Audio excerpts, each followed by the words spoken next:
पाठ 8 हरा भरा जंगल। जंगल कैसा होता है? हरा भरा, है ना। Good morning. पाठ 8 हरा भरा जंगल। जंगल हरा भरा क्यों होता है? क्योंकि वहाँ बहुत सारे पेड़ होते हैं, बड़े बड़े पेड़ होते हैं, और पेड़ों के कारण ही जंगल हरा भरा होता है। पेड़ों से हमें फल फूल, ऑक्सीजन, लकड़ी आदि प्राप्त होती है ना। इसलिए हमें बहुत ज़्यादा से ज़्यादा मात्रा में पेड़ों को लगाना चाहिए। अब पढ़ेंगे हम कठिन शब्द। छुपन छुपाई, जो आँख मिचौनी का आप गेम खेलते हो उसको छुपम छुपाई। पशु पक्षी, हरियाली, दबोचना, चमचमाना, लगाव, अनिवार्य, चौपाल, उपकार। पाठ शुरू करते हैं। शरद और सलीम बहुत अच्छे मित्र थे। दो लड़कों के बारे में बताया है, शरद और सलीम। दोनों का नाम क्या है? शरद और सलीम। और दोनों अच्छे मित्र थे। मित्र मतलब अच्छे दोस्त थे। मित्र मतलब अच्छे से दोनों दोस्त थे। उनका गांव जंगल के निकट था। उनका जो गांव है वो जंगल के पास था, निकट, पास। गर्मियों की छुट्टियों में दोनों खेलने के लिए प्रतिदिन जंगल में जाते थे। जब गर्मियों की छुट्टियां होती स्कूल की तो वो प्रतिदिन मतलब रोजाना जंगल में खेलने के लिए जाते थे। उन्हें वहाँ के पेड़ पौधे व हरियाली बहुत पसंद थी।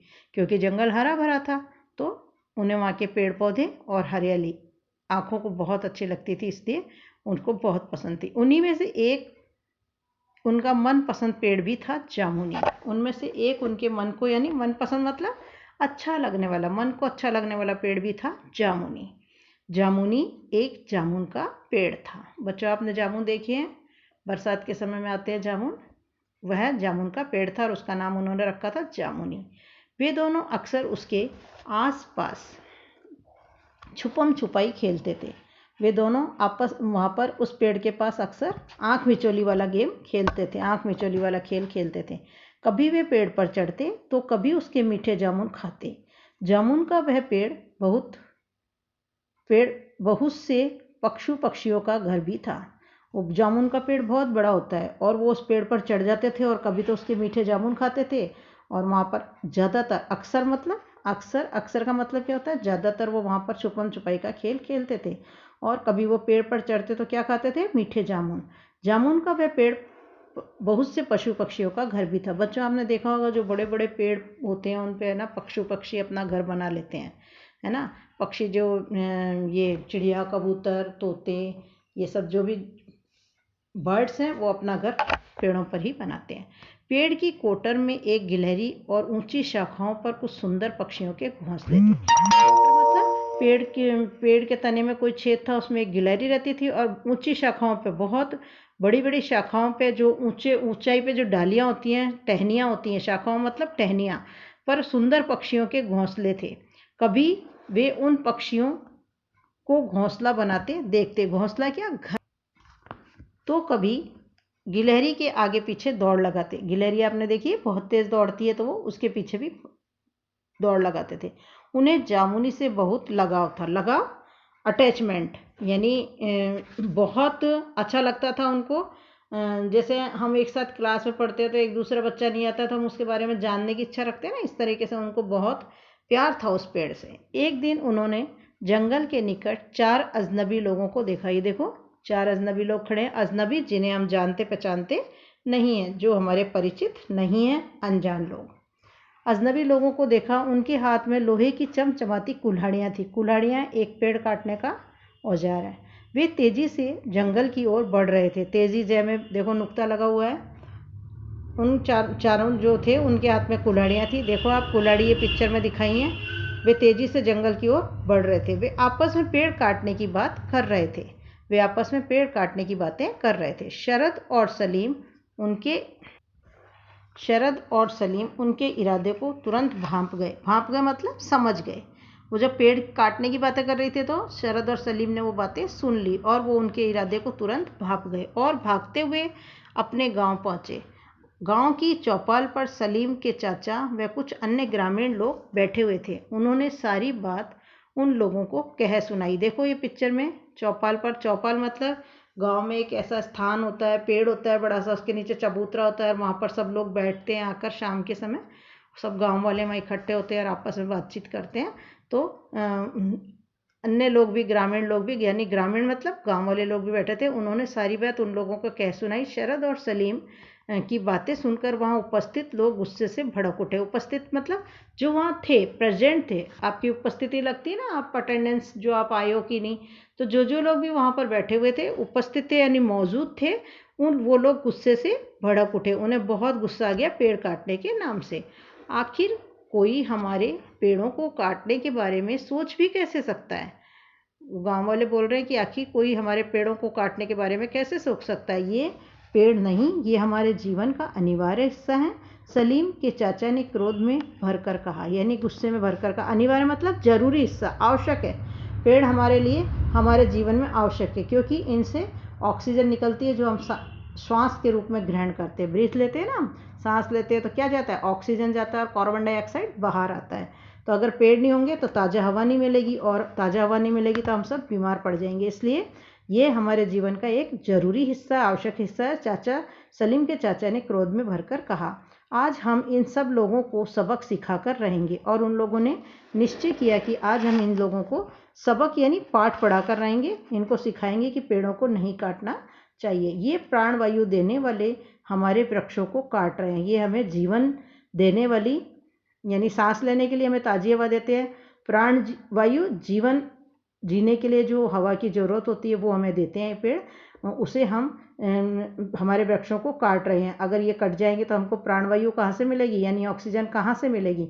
वृक्ष हमें अन्न, फल, फूल, सब्जियां, पशु पक्षियों को आवास, वृक्ष हमें क्या क्या देते हैं? अन्न देते हैं, फल फूल देते हैं, सब्जियां देते हैं, और जो पशु पक्षी होते हैं उनको रहने के लिए जगह देते हैं। पशु पक्षियों को रहने के लिए जगह देते हैं। लकड़ी, कागज, बारिश और न जाने क्या क्या देते हैं। और हमें पेड़ बहुत सारे लगे होते हैं तो बारिश आती है ना, और कागज बनता है लकड़ी से। ये प्रकृति का उपकार भूल गए हैं, यानी जो प्रकृति ने हमको उपकार दिया, उपकार मतलब भलाई के लिए, जो प्राकृतिक चीज़ें जो हमें भलाई के लिए दी गई हैं वो भूल गए हैं। ये प्रकृति का उपहार भूल गए हैं, यानी प्रकृति ने जो हमारे भले के लिए जो चीज़ें दी हैं उसको ये लोग भूल गए हैं। चलो साथियों, आज इन्हें सबक सिखाया जाए। तो सभी लोग खड़े हो जाते हैं और उन्हें सबक सिखाने के लिए जाते हैं। शरद और सलीम ने भी गांव वालों के सुर में सुर मिलाया, यानी आवाज़ में आवाज़ मिलाई।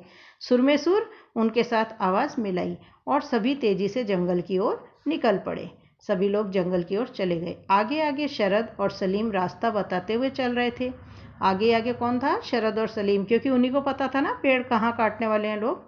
जैसे ही गांव वाले वहां पहुंचे तो वे चारों अजनबी जामुनी को काटने के लिए उस पर कुल्हाड़ी का प्रहार करने ही जा रहे थे।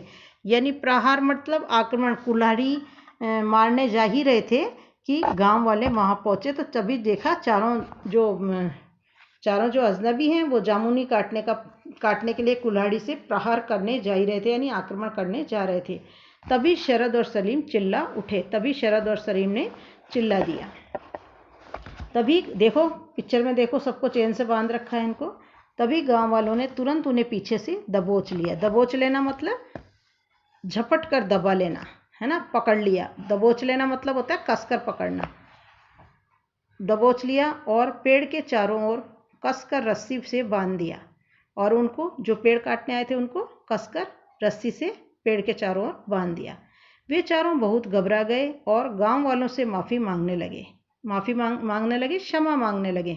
गांव वालों ने उन पर दया कर उन्हें छोड़ दिया और जंगल की सीमा पर यह चेतावनी भरा संदेश लगा दिया। सीमा मतलब जहाँ से जंगल स्टार्ट होता है ना, और जंगल की सीमा पर चेतावनी भरा संदेश, यानी चेतावनी मतलब एक तरीके से आप कहो कि है ना, उसको पढ़कर चलो। अपन रोड पे कुछ चीज़ लिखी होती है तो पढ़ते हैं, तो चेतावनी संदेश है। पेड़ पौधे मत करो नष्ट, सांस लेने में होगा कष्ट।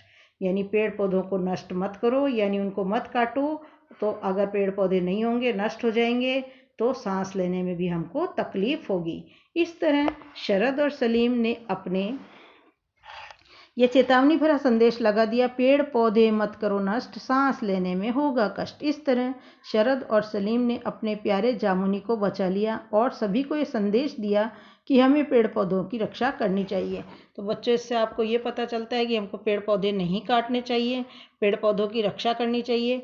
हमको इस पाठ के माध्यम से लेखक ने बताया है कि पेड़ों का महत्व बताना चाहता है लेखक कि अगर पेड़ हमारी ज़िंदगी में हैं तो उन्हें हमें काटना नहीं चाहिए और ज़्यादा से ज़्यादा लगाना चाहिए। अगर पेड़ नहीं होंगे तो हमको सांस लेने में बहुत दिक्कत हो जाएगी, हमको ताज़ी हवा नहीं मिलेगी, है ना, इस तरीके से। और देखो, उन्होंने जो ये भी आपको एक सेंटेंस याद रखना है कि फिर उन्हें चेतावनी देकर छोड़ दिया। साथ ही गांव वालों ने क्या संदेश लगाया था, पेड़ पौधे मत करो नष्ट, सांस लेने में होगा कष्ट।